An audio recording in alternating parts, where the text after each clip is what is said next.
Parents और students के लिए क्या बोलना चाहेंगे?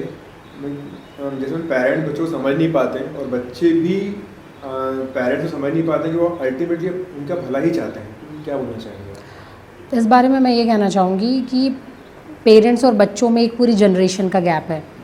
तो जो उनके बीच में यदि टकराव है तो उसका कारण वो जनरेशन गैप ही है। बट इसमें दोनों को ही समझना होगा, मतलब पेरेंट्स को भी बच्चों पे अपने विचार, क्योंकि उनके हिसाब से जो वो हैं बहुत आउटडेटेड विचार है जो पेरेंट्स के होंगे, और बच्चे जो हैं, और हम ये भी देखेंगे वर्तमान में बच्चे बहुत मतलब आगे हैं, एडवांस है, और जनरेशन इतनी जल्दी मतलब आज की जनरेशन बहुत फास्ट है और पेरेंट्स जिस जनरेशन के हैं वो स्लो है। तो इसलिए उनका जो तालमेल है उनके बीच में ही टकराव हो रहा है, वो जनरेशन गैप की वजह से हो रहा है। वो हर जनरेशन में होगा, जब ये माता पिता बनेगी ये जनरेशन, और उनकी जो अगली जनरेशन होगी उनमें भी होगा, मूल्यों को लेकर उनमें टकराव होगा। आजकल हर चीज़ में पहनावा देख लीजिए आप, है ना, उनके फिर जो पसंद नापसंद वो देख लीजिए, हर चीज़ में मतलब डिफरेंस है।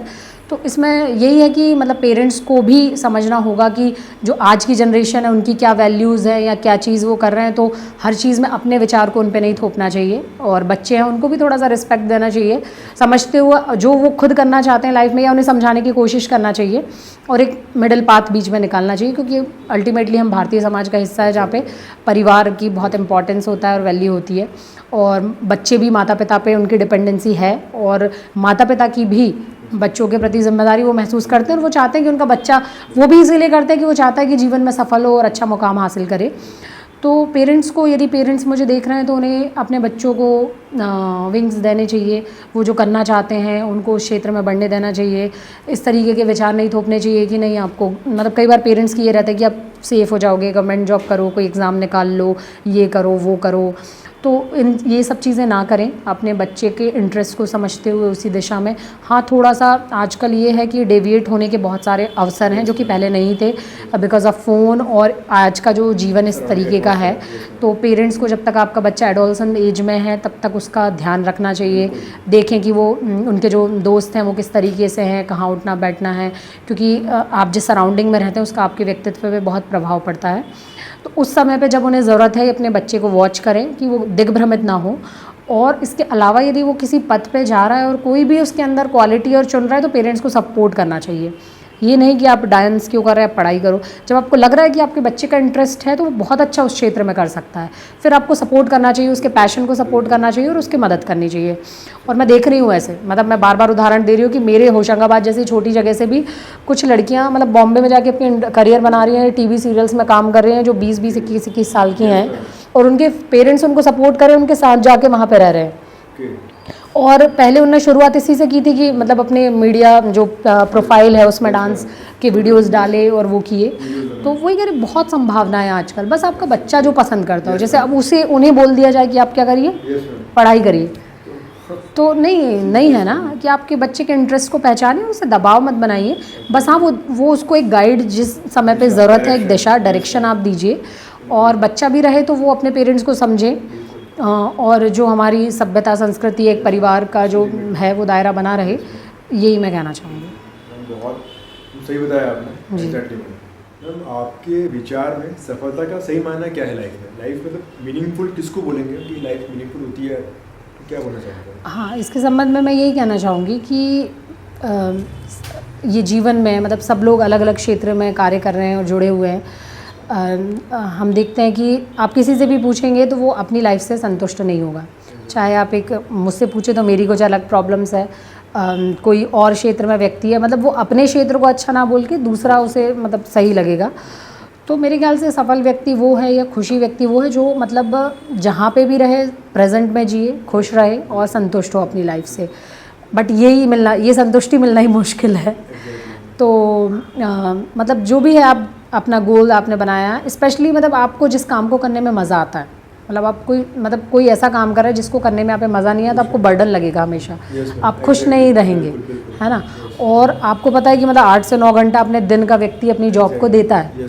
तो मुझे लगता है कि आप जिस भी जॉब में जाएं, चाहे आप गवर्नमेंट जॉब में जाएं, चाहे प्राइवेट जॉब में जाएं, कि अपने पर्सनल जो भी आपके इंटरेस्ट है उस क्षेत्र में कुछ कर रहे हो तो आपको अच्छा लगना चाहिए। मतलब जो भी काम कर रहे हैं आप खुश हों उससे, क्योंकि सबसे ज़्यादा इम्पॉर्टेंट हैप्पीनेस है। कई लोग काम कर रहे होंगे, बेशक जो दूसरा नज़रिया आप देखते हो, आप उसका बहुत बाहरी आवरण देखते हो, एक कोई व्यक्ति है, एक उसके पहले एक घेरा है जो वो पर्सनल है, जो सिर्फ वो जानता है, उसके एक बाहर है जो उसके क्लोज वन जानते हैं, और फिर एक आवरण है जो दुनिया जानती है।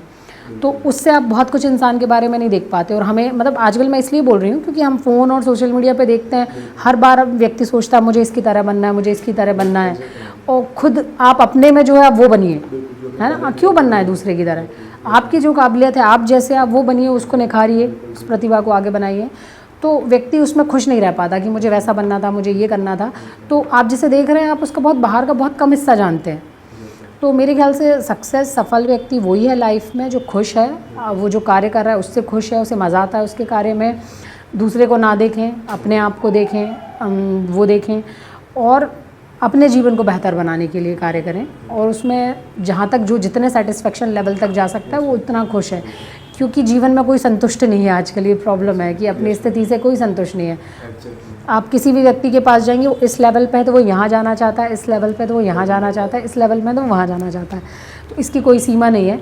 और हमने देखा कि कोविड वाला जो समय रहा उसके बाद बहुत वैल्यू इस चीज़ की बढ़ गई है कि अपना जो भी जीवन है उसे हम अच्छे से जिए, क्वालिटी के साथ जिए। कई बार मतलब पहले तक ये रहता था कि इंसान करते करते ही उसे पता नहीं होता था, पूरा जीवन निकल जाता था। तो मीनिंगफुल तभी बना सकते हैं हम अपनी लाइफ को कि हम वो काम करें जो हमें अच्छा लगता है और कुछ लोगों की हेल्प कर पाए। वही मेरे ख्याल से सही मायने में जीवन है और सफल जीवन है। बहुत बढ़िया जी, थैंक यू। हमने कुछ ये समझाया कि लाइफ में आप जहाँ कहीं भी रहें, खुश रहें, हैप्पी रहें और किसी भी आप हेल्प कर पाएँ अपने लेवल पे, तो एग्जैक्टली आप कहीं भी रहें, आप हेल्प जरूर करें लोगों के लिए, समाज के लिए कुछ अच्छा करें और कंपेयर ना करें कि हमें वो बनना है, हमें ये बनना है। मैम, डीएसपी होना और घर में एक माँ का होना, कैसे आप अपनी दोनों ड्यूटी को मैनेज करते हैं, बैलेंस बनाकर? जी, ये काफ़ी चुनौतीपूर्ण होता है, पर मुझे बहुत सारे मेरे लाइफ में ऐसे लोग हैं जो मुझे इसमें मदद करते हैं। जैसे मेरी सासू माँ हुई, मेरे हस्बैंड हुए, जो बेबी सिटर है उनकी हेल्प लेती हूँ मैं। जब मैं ऑफ़िस में होती हैं तो वो बच्चों की केयर करती हैं, मेरे पीछे देखभाल करती हैं उनकी। उसके अलावा और भी जो हमारे घरों में काम करने वाले लोग होते हैं उनकी मेहनत मतलब बहुत इम्पॉर्टेंट होती है, उनकी वजह से हम फील्ड पे काम कर पाते हैं। उनकी मदद के बिना ये संभव नहीं होता। और इसी के साथ ही मतलब मैं अपनी जॉब को सही तरीके से कर पाती हूँ। परंतु हमेशा ये तो एक मतलब दुख मन में या बोलेंगे रहती है कि हम बच्चों को पर्याप्त समय नहीं दे पा रहे हैं। एक चीज़ और मैं कहना चाहूँगी कि वुमेन एम्पावरमेंट की हम बात तो करते हैं, परंतु जो हमेशा मुझे एक रियलाइज़ होता है कि वुमेन एम्पावरमेंट क्या है। एम्पावरमेंट को इस रूप में देखा जा रहा है कि महिलाएँ मतलब आर्थिक रूप से क्या हो जाए, फ्री हो जाए, है ना, वो काम करे। बट कहीं ना कहीं इसने एक बर्डन महिला के ऊपर डाल दिया है कि जो पूर्व में जो जिम्मेदारियां थी वो तो महिला की थी, परंतु आज एम्पावरमेंट के नाम से अब वो बाहर जाके काम भी करने लगी है। तो वो एक एक्स्ट्रा बर्डन महिला के ऊपर है कि आज भी उसकी जो ट्रेडिशनल रिस्पॉन्सिबिलिटीज़ है वो आज भी उसी की है, उसको बच्चे को केयर करना। और यदि ये कोई उससे रिस्पॉन्सिबिलिटी उनके पहले तो हटाई नहीं जा सकती, बट हटा भी दें तब भी एक माँ होने के नाते वो कभी इससे मतलब भाग नहीं सकती अपनी इस जिम्मेदारी से कि उनके बच्चों की परवरिश करना, उन्हें एक अच्छा मतलब अच्छा बचपन देना। तो कहीं ना कहीं जो मुझे कमी महसूस होती है वो यही होती है कि मैं उन्हें वो उनका बचपन में जो अपने माँ का साथ चाहते हैं वो कहीं मिस करते हैं, है ना। वो पर्याप्त समय नहीं दे पाते हम अपनी जॉब की वजह से, क्योंकि इसकी प्रकृति ऐसी है। कई बार ऐसा होता है कि हम उन्हें रोता छोड़ के आ जाते हैं, कई बार उनकी तबीयत ख़राब है लेकिन हम उनके पास नहीं होते हैं।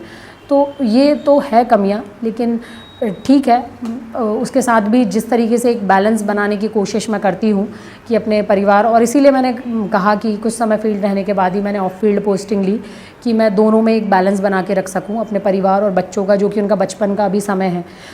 बच्चा बचपन में ही मतलब उसको रिक्वायरमेंट है, अपनी माँ की ज़रूरत है। थोड़ा बड़ा होने पे वो खुद इंडिपेंडेंट हो जाते हैं। तो मैं कोशिश करती हूँ कि उनको ये महसूस ना हो, तो उन्हें भी पर्याप्त समय दूँ और अपनी जॉब के साथ भी मैं उसको भी जस्टिफाई कर सकूँ और उसमें अपना पर्याप्त समय दे सकूँ। आप हमारे व्यूअर्स को क्या संदेश देना चाहेंगे जिससे मैम वो अपने गोल अचीव करें और अपनी लाइफ में भी बैलेंस बनाते हुए हर जो भी गोल डिसाइड करते हैं वो अचीव कर पाएँ लाइफ में? मैं व्यूअर्स जो भी हैं उनको यही कहना चाहूँगी कि मतलब सबसे पहले तो अपने पे भरोसा रखिए, क्योंकि मैं अपना ही एग्जांपल देना चाहूँगी कि मैं लाइफ में एवरेज थी। मैंने कभी कुछ सोचा नहीं था, मतलब ऐसे गोल्स बनाए नहीं थे कि मुझे ये करना है वो करना है। जिस समाज में मैं रहती हूँ इजीली जल्दी शादी हो जाती थी, इतनी थी। बट मेरी लाइफ में कुछ ऐसा हुआ जब मैंने अपनी मैरिज की, उसके बाद मैंने ये ठाना कि मुझे अपने आप को प्रूव करना है और मैंने एक गोल सेट किया कि मुझे ये एग्ज़ाम क्लियर करना है। और जब मैंने डिसाइड किया कि मुझे एग्ज़ाम क्लियर करना है, तब मैंने सिर्फ उन्हीं चीज़ों से कुछ भी जो मेरे गोल को पहुंचने में, मतलब मुझे उस और मतलब मेरे गोल को अचीव करने में मदद करती थी, सिर्फ वही चीज़ें की। और जो चीज़ें मुझे उस गोल से मेरे दूर ले जाती थी, मैंने उन चीज़ों को त्याग कर दिया, आप कह सकेंगे। मैंने अपने फ्रेंड्स, फैमिली, फंक्शंस, ये सबको बिल्कुल इग्नोर किया और मैंने सिर्फ अपनी लाइफ में वही चीज़ें रखी जो मुझे मेरे गोल्स को पहुंचने में मदद करें। मैं बार बार सोशल मीडिया, फ़ोन इनका यूज़ कर रही हूँ क्योंकि इसको, ये आज के समय में जो इसका यूज़ कर ले तो बहुत अच्छा है, और जो सदुपयोग ना हो इसका तो ये बहुत घातक भी हो सकता है, क्योंकि बहुत समय की बर्बादी करेगा। और चाहे तो आप इसका बहुत सही तरीके से इस्तेमाल कर सकते हैं। तो जो लोग भी अपने लक्ष्य, जो भी आपने बनाया लक्ष्य, जिस भी क्षेत्र में बनाया, आपको यदि ठान लें आपकी मुझे ये करना ही है, और आप उसको परस्यू करने के लिए जो हर संभव प्रयास करें। और यदि आपने लॉ ऑफ अट्रैक्शन के बारे में सुना हो तो मैं तो बहुत बिलीव करती हूँ कि हर पल यदि आप ये सोचते हैं कि मैं कैसे उसको प्राप्त कर लूँ, तो प्रकृति भी आपके लिए ऐसा माहौल तैयार करने में लग जाती है कि वो आपको उस लक्ष्य तक पहुँचा देगी। तो कई बार लेकिन बच्चों को हम देखते हैं, मुझे ये बनना है, मुझे बनना है, और कुछ भी वैसा नहीं कर रहे हैं जो उसे बनने में मदद करे, है ना। मैं ये एग्ज़ाम क्लियर करना चाहता हूँ, दिन भर देखा तो फ़ोन चला रहे हैं, घूम रहे हैं, फिर रहे हैं, तो ऐसे में आप कभी नहीं अचीव कर पाएंगे। फिर आप कई बार कोचिंग भी कर लेते हैं, उसके बाद कहते हैं अरे निकल नहीं पाया, बहुत टफ एग्ज़ाम है। तो एग्ज़ाम कोई टफ नहीं है, कोई भी चीज़ या कोई भी मुकाम आप जो हासिल करना पाता है, कोई डिफ़िकल्ट नहीं है। रास्ता मुश्किल ज़रूर होता है, परंतु आप उस पर चलिए, तो आप उस और कदम तो बढ़ाइए। तो जो यदि सच में चाहेगा, एक्चुअल में जो चाहेगा कि मुझे करना है, उसको लाइफ में मिलेगा। परंतु कई बार कोई उस नियत से कार्य नहीं करते और परिणाम के बाद ये कहते हैं कि उन्हें सफलता नहीं मिली। तो कोई भी ऐसी चीज़ है, आप अलग अलग लक्ष्य, मैं नहीं बोलूँगी कि सिर्फ एग्ज़ाम के पर्सपेक्टिव से मैं उसे सीमित बिल्कुल नहीं करना चाहती, क्योंकि मैं तो चाहती हूँ लोग अलग अलग क्षेत्रों में अच्छा काम करें, जिस क्षेत्र में वो आगे बढ़ना चाहते हैं वो करें, उनकी पर्सनल कोई उनमें क्वालिटी है, कोई कला है, तो उसमें आगे बढ़े और अपने लक्ष्य को प्राप्त करें।